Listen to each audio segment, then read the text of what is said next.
Hello guys, welcome to Vishal foodtech.com, and I'm going to discuss about the CGPDTM food technology mains exam which is upcoming in January month 2024. So basically very less time is available to the candidates because today is December 31st. So approx 15 or 20 days is left according to a speculation. So it is better to prepare accordingly in the remaining 15 days. So what you do, I have prepared a 15 days study plan for quick revision or quick study. So first what you do, you go to the website vishalfoodtech.com vishalfoodtech.com and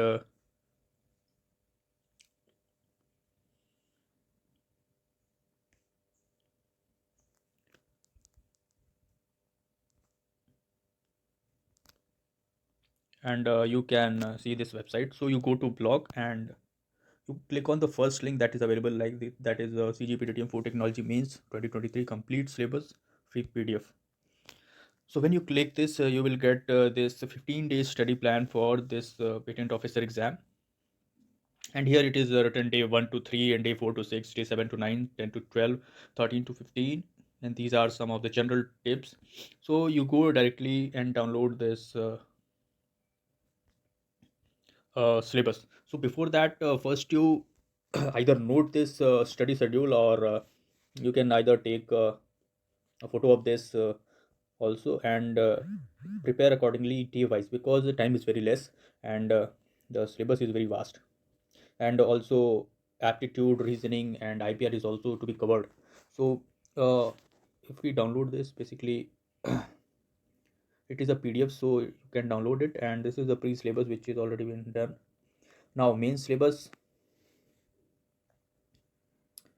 you can check here the elementary mathematics. Basically it is class 10th mathematics. It is and general aptitude, English, general knowledge, and IPR. This all you can see. Now coming to the main thing, that is the food technology mains syllabus.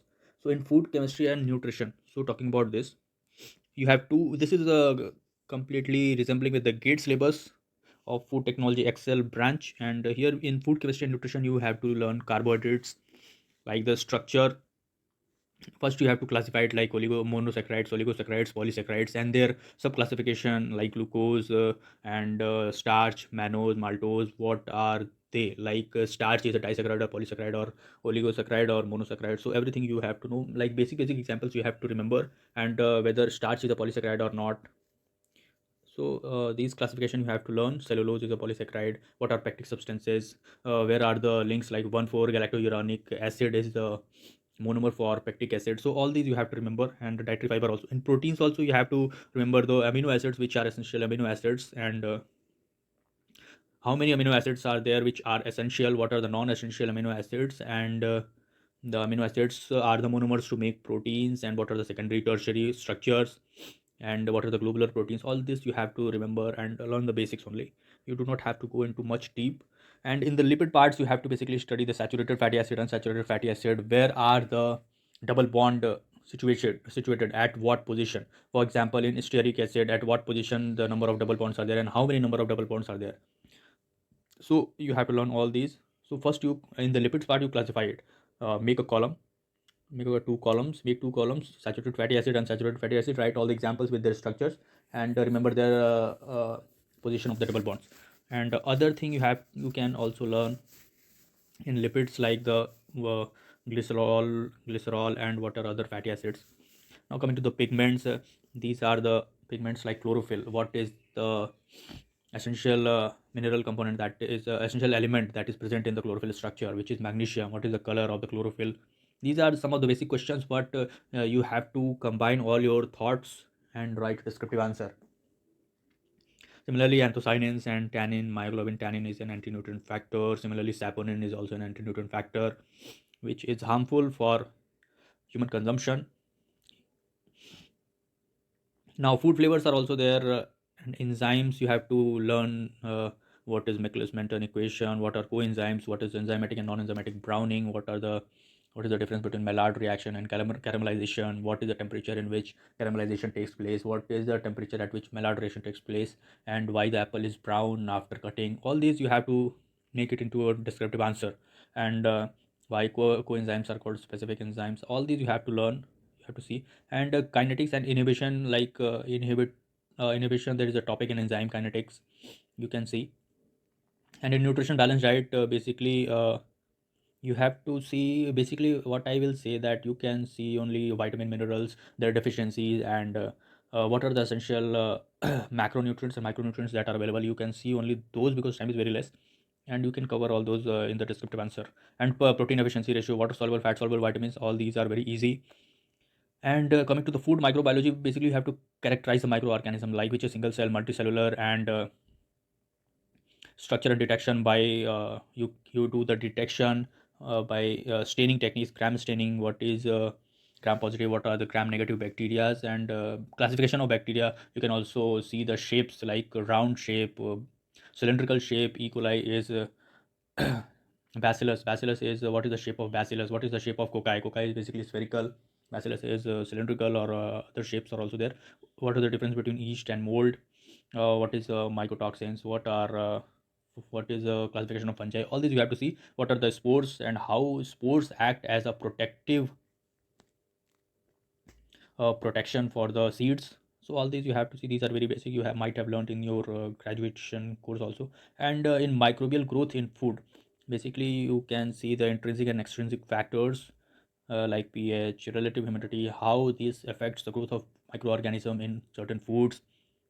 And growth kinetics, you have to basically learn a graph, like there is a phase, like growth phase, stationary phase, decline phase, death phase. All these four phases you have to learn. And you have to basically write in such a way that you remember what happens in the death phase, what happens in the stationary phase, what happens in the logarithm phase, whether the microorganisms remain constant or they decline or they increase. All this you have to learn.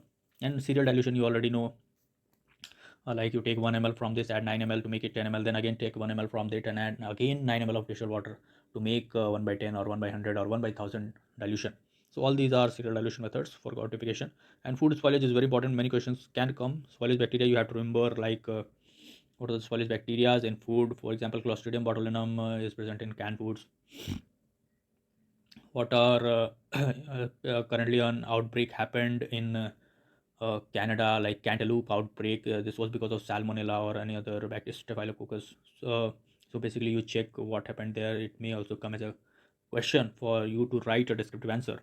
And microbial spoilage of milk, basically how the milk is spoiled. What are the milk products, like curd, difference between curd, yogurt, and different other milk products that are made, like buttermilk, how buttermilk is made from butter, and what are the difference between ghee and butter. All these you can see. These are very easy. Meat and meat products, basically you can see what are the sausages, how sausage is made. Basic flow chart you can remember only, not no need to go into much deeper. Foodborne disease, we talk about the toxins that are produced by staphylococcus, clostridium, and aspergillus. And bacterial pathogens, if we talk about salmonella, is also pathogen, bacillus, listeria, E. coli, and shigella, campylobacter. And if we talk about the fermented foods, basically you have to see what is written in the syllabus only, that buttermilk preparation, yogurt preparation, cheese, sausage, alcoholic beverage, vinegar, sauerkraut, and soy sauce. Now, food products technology, like processing principles are there, like canning, chilling, freezing, dehydration. These are all processing parameters. Controlled atmosphere and modified atmosphere, storage, fermentation, hurdle technology, and addition of preservatives and food additives. So basically food additives, you have to see the code number, e number, it is written there. So what it signifies, and basically color is showing what what color is represented by which e numbers. So you have to learn the basics only. And in food packaging also, you can see different food packaging that are used nowadays, like polypropylene. For bread packaging, different packaging is there. For candies, other packaging is required. And for moisture, high moisture products for fruits and vegetables, and some other edible packagings are also trending. CIP, that is cleaning in place, and food laws is also mentioned in the syllabus. Like food laws, you have to see the FSSI laws that are currently in place. Now, in grain products, like milling of rice, wheat, and maize is also there. Parboiling of paddy is there. And these you have to only see the flow chart, like how parboiling is done, steaming is there, soaking is there. First soaking is there, then steaming, then drying. All these three steps is there in the parboiling process. Like and also production of bread, like you make the dough, you set it for proofing, what is the actual temperature for oven, or for baking. how much time it is left for proving, what is the function of proofing, and how the texture is developed, and how the CO2 is produced, which makes the bread more fluffy. While yeast is added into the bread, what is the reaction between yeast and the wheat flour that is present in the bread? What is the preparation of biscuit is also there. And extruded products, breakfast cereals, solvent extraction. You can also see it is the basic only to extract the components which are soluble in water solvent. So solvent takes away the soluble components, and when we evaporate the solvent, the soluble component is left only, so we can separate it. Refining and hydrogenation of oil, you can also see the deodorization. It is coming in gate multiple times. And what is winterization, deodorization? All these are very common questions. Now in fruit, vegetable, and plantation processing, you have to see extraction. What is the main function of extraction? Why extraction is done? Basically to separate the desired components. Clarification is done, basically concentration, packaging of fruit juice, jam, jelly, marmalade, squash, candies. You have to see the TSS value. So try to learn the TSS for jam, jelly, marmalade, and the production process step by step. So when you remember these, the TSS and the production process, you can write entire 200-word descriptive answer in a good manner. Now tea, coffee, chocolate, and essential oils is also given. So you have to be very specific. What is the types of tea? What is the procedure of making tea? Like you might have heard the three-step processing. Like I'm not remembering that three-step.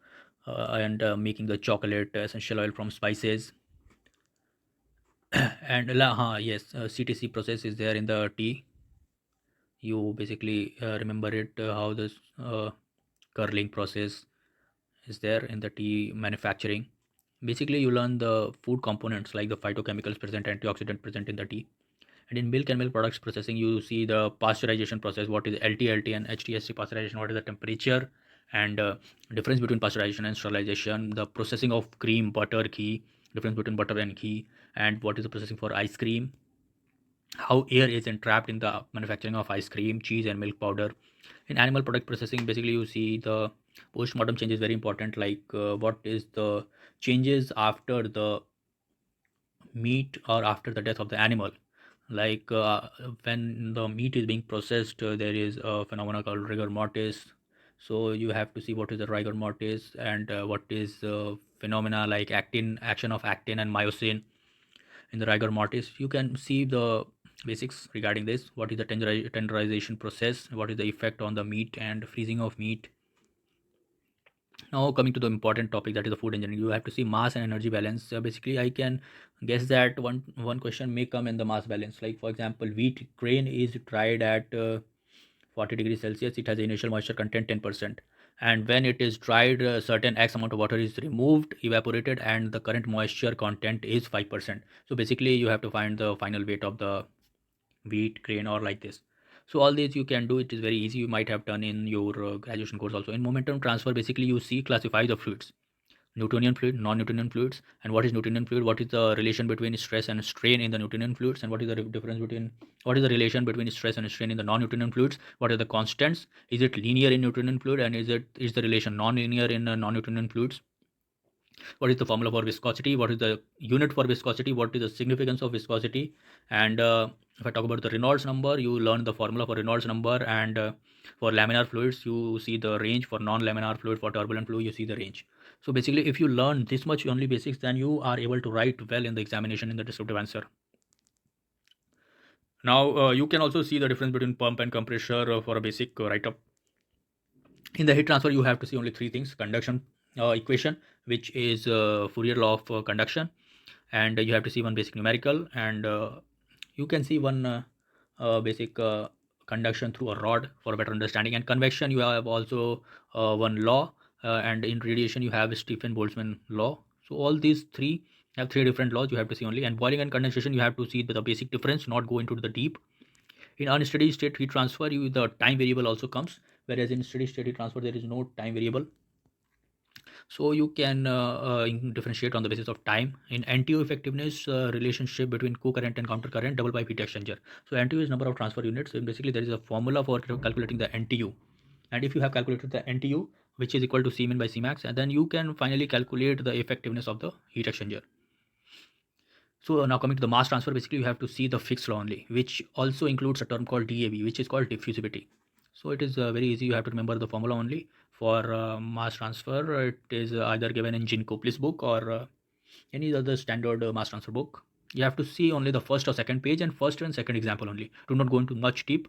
And in permeability of films and laminates, you have to see the OTR, like oxygen transmission rate and water vapor transmission rate. Only these two formulas you can see, and it is good to go. In mechanical operation, you have to basically see the size reduction. You have might have learned in the BTech also, like the effectiveness of sieve. Size reduction is there. Particle size analysis equation is also there, and how homogenization you have to see the stages of homogenization. There is a one stage homogenization and two stage homogenization is also there. What is the nozzle diameter, what is the pressure in one stage and two stage homogenization, and the milk globules that are homogenized, what are the diameters after homogenization. So all these you can see. And in filtration also you can see what is centrifugation. Centrifugation is basically rotating a fluid so that the separation can take place. Heavier particles separate at the periphery and lighter particles come around the center.